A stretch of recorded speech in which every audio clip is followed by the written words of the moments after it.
A man in a delivery uniform he has no business wearing is standing in the bushes behind his own house at 11 at night, watching his son change the locks on his back door.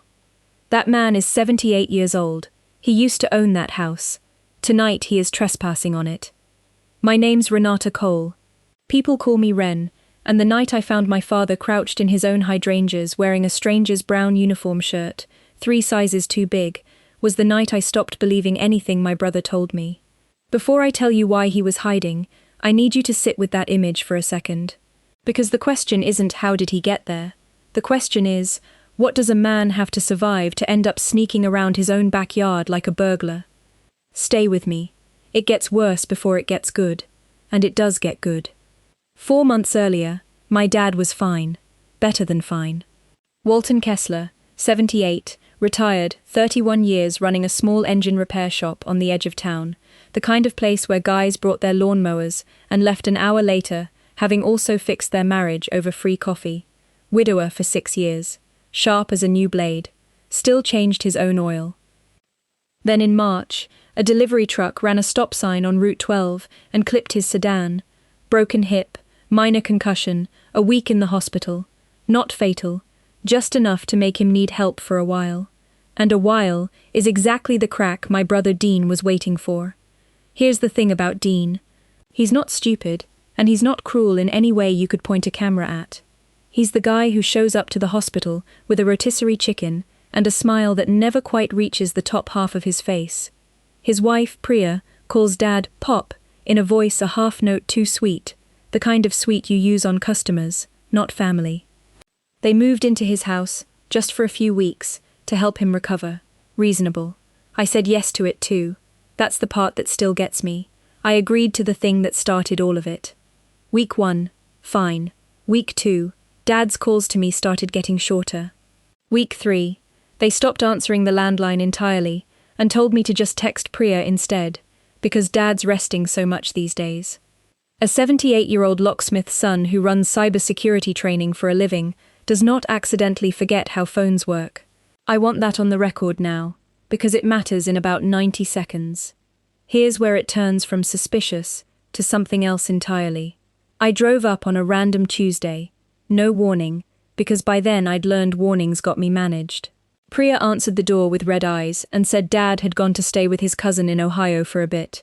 The change of scenery. Doctor's idea. My father does not have a cousin in Ohio. My father has one living cousin, and she's in a memory care unit in Tucson and hasn't traveled anywhere since 2019. I said that out loud. Priya's face did a thing faces do when a lie runs out of road. She recovered fast. The other cousin, on his mother's side. But I'd already seen it, the half second where the mask slipped. I got back in my car, and I didn't cry. I did something more useful. I called a woman named Odette. Odette Marsh and I taught together for a decade before she left the classroom to run intake at a rehabilitation and memory care facility 90 minutes north. We hadn't talked in 2 years. I called her anyway, and asked the strangest question of my life. If somebody admitted a Walton Kessler in the last month, would you be able to just confirm he's breathing? That's all I need. She went quiet for 4 seconds. Then she said something that turned my stomach into a fist. Ren, he's been asking every staff member on every shift if anyone's seen his daughter. We didn't know your name was Ren. We thought it was a nickname for somebody who wasn't real. He'd been there 3 weeks. Nobody had told me he existed anywhere but a house that no longer had him in it. I want to pause here, because if you've got an aging parent, I need you to actually hear this, and not just nod at it. Ask them, today, calmly, who holds their power of attorney. Ask if they've seen their own bank statement this month. Not because you suspect anyone. Because the people who do this count on nobody asking until it's too late. It was almost too late for us. It wasn't. Here's why. I drove up that same night. The facility smelled like every institutional building smells. Bleach doing its best over something it can't fully cover. My father was in a shared room, thinner than March, wearing a cardigan I didn't recognize. His eyes found me, and he said the sentence that's been sitting in my chest ever since. They told me you knew. They told me you said you were too busy.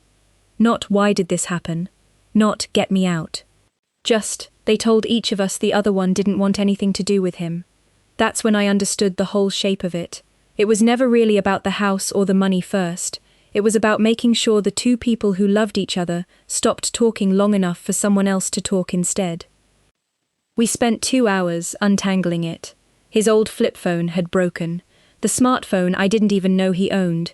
Dean had bought him one, then somehow it also broke, and a new SIM got activated under Priya's name for simplicity. My letters never got past whatever mail sorting happened at that house. And then he told me the detail that changed everything. 3 weeks before the accident even healed properly, Dean had brought a notary to the house. Dad remembered signing something limited, bill paying only, his words, because his dominant hand was still in a brace. He remembered signing that one page. He did not remember signing anything else. I said, there might be something else. He said, then someone else is signing my name better than I do. We didn't go to the bank first. We went to a woman named Corinne Ubaldi, an elder law attorney 2 towns over, with a desk that looked like it had never once been organized, and a mind that clearly didn't need it to be. She pulled records in 4 days flat.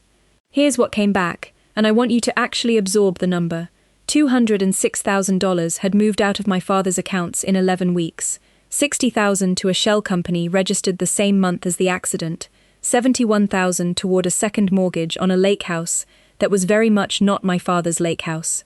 A loan application against Dad's own home for $110,000 more, already in underwriting.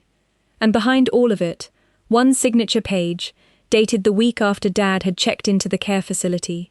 A day he could not possibly have been anywhere near a notary's office. Corinne slid it across her desk and asked one question that flipped something in me from grief to purpose. Does the timeline hold up, or does it fall apart the second someone checks it?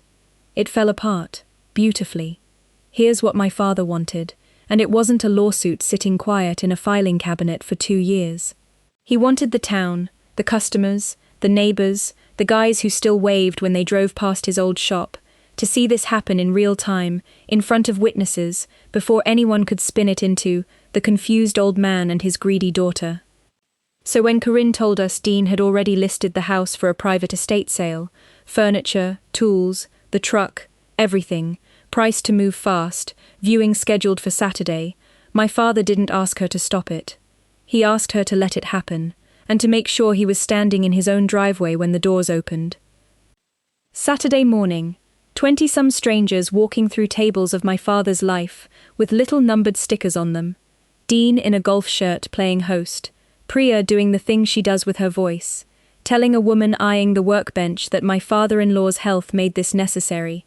It's such a hard decision, but family has to be practical. A man was mid-bid on my dad's own truck, his truck, the one he restored himself over 4 winters, when the garage door behind them rolled up. My father walked out into his own estate sale in his own driveway, wearing the same cardigan from the care facility, carrying a folder Corinne had built for exactly this moment. The bidding stopped mid-sentence. Dean's face did 3 things in under 2 seconds: shock, a fast recalculation, and then the thing salesmen do when the room turns. He smiled and said, loud enough for the whole driveway, "Dad, we thought, this is amazing, everybody, my father's stable enough to visit." He tried to reframe a body in the doorway as good news. That's who we were dealing with the whole time. My father didn't raise his voice. He looked at the crowd, at the truck with a sticker on the windshield, and said, "Which one of you paid a deposit on my son's word that this was his to sell?" Silence does something specific in a driveway full of strangers. It gets very loud. Corinne stepped forward and did the thing she does best. She let paper do the talking instead of anyone's temper. She held up the notarized statement, time-stamped the exact hour my father was checking into care, 90 minutes away. She held up the bank records. She held up the loan application, with a signature that, side by side with my father's real one from his old shop paperwork, didn't share a single honest curve.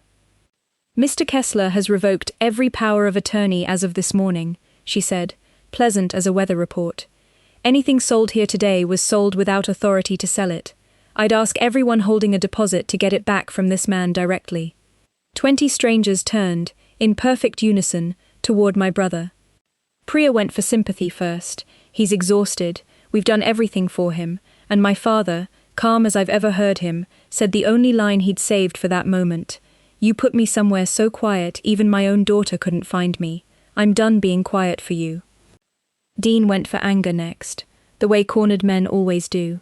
This is a misunderstanding. We can talk about this inside.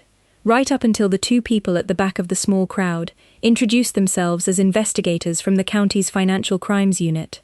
There at Corinne's request, the moment the forged signature had been confirmed. Nobody got dramatic. Nobody needed to.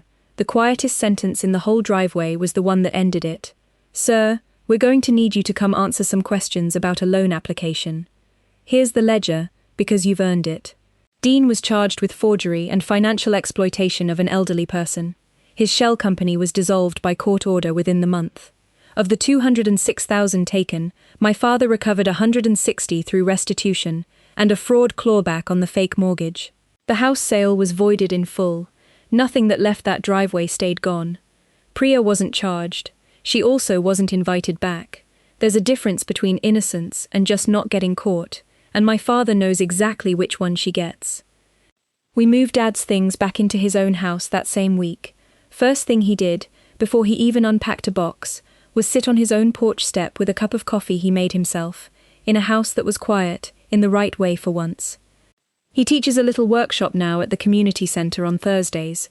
Nothing official, just an old man and a folding table, showing people his age exactly what to look for before they sign anything, just to make things easier. 11 people showed up the first week. It's 50 now. And in his kitchen, where the notary's papers used to sit stacked and waiting, there's a little laminated card taped to the fridge in his own handwriting.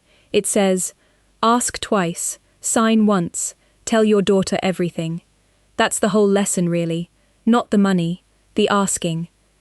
If somebody you love has gone quiet in a way that doesn't feel like them, check on it today. Not because you expect the worst, because the people counting on your silence are counting on exactly that you'll assume everything's handled.